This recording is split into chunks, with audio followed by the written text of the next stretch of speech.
And lawmakers overseeing agency rulemaking aren't happy with the definition of an assault weapon from the Illinois State Police.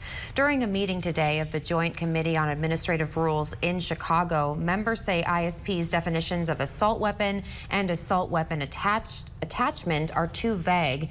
It's part of an emergency rule following the assault weapon ban signed into law by Governor Pritzker earlier this year. The rule governs exemptions, which include weapons purchased before the law went into effect and those legally purchased out of state.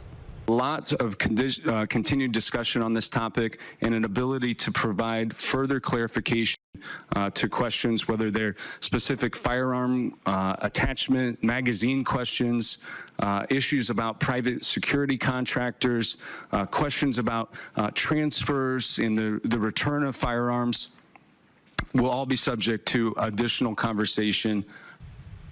And the committee also wants ISP to hold at least 3 public hearings on the new rule. The emergency rule is set to expire in February, and the committee must approve a permanent rule.